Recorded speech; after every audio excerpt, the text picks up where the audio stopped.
एक छोटे से गांव में रमेश नाम का एक लड़का रहता था। वह एक सीधा साधा और सच्चा इंसान था। उसकी सच्चाई और ईमानदारी के किस्से पूरे गांव में मशहूर थे। गांव वाले उसे बहुत पसंद करते थे क्योंकि वह हमेशा दूसरों की मदद के लिए तैयार रहता था और अपने काम में पूरी निष्ठा और ईमानदारी बरतता था। वहीं दूसरी ओर उसी गांव में सुरेश नाम का एक और लड़का भी रहता था। सुरेश रमेश के ठीक विपरीत था। वह अपने फायदे के लिए झूठ बोलने और धोखा देने से भी नहीं हिचकता था।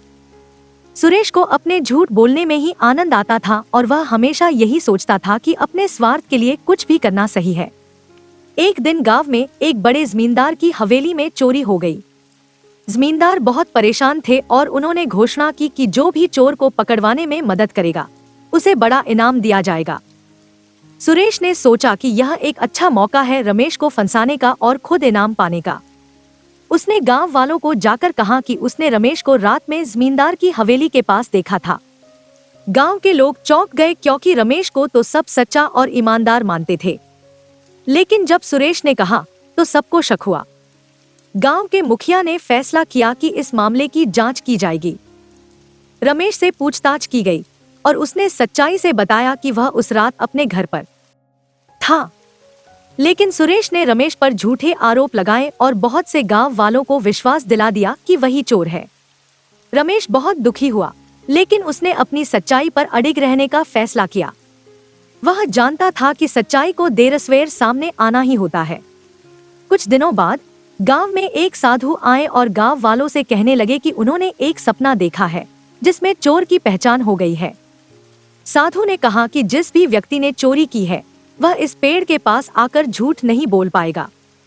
जमींदार ने सबको पेड़ के पास बुलाया और एक एक करके सबसे पूछा गया कि क्या उन्होंने चोरी की है। जब सुरेश की बारी आई तो वह घबराने लगा। उसने झूठ बोलने की कोशिश की, लेकिन साधु की आंखों की सच्चाई को देखकर वह डर गया और सच कबूल कर लिया। सुरेश ने रोते हुए बताया कि उसने ही चोरी की थी और रमेश को फंसाने की कोशिश की थी।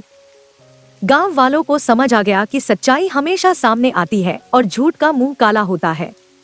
उन्होंने सुरेश को माफ कर दिया, लेकिन रमेश से माफी मांगते हुए कहा कि उन्होंने उस पर शक करके बहुत बड़ी गलती की थी। रमेश ने सबको माफ कर दिया और कहा कि सच्चे का बोलबाला, झूठे का मुंह काला। इस घटना के बाद सुरेश ने भी अपनी गलतियों से सबक लिया और सच्चाई के रास्ते पर चलने का फैसला किया।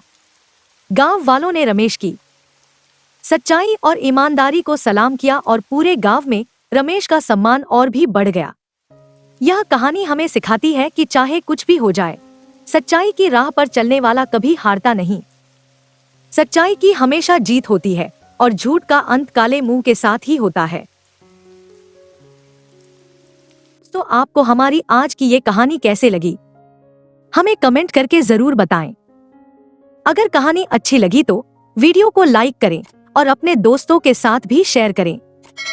मिलते हैं अगली वीडियो में एक नई कहानी के साथ। धन्यवाद।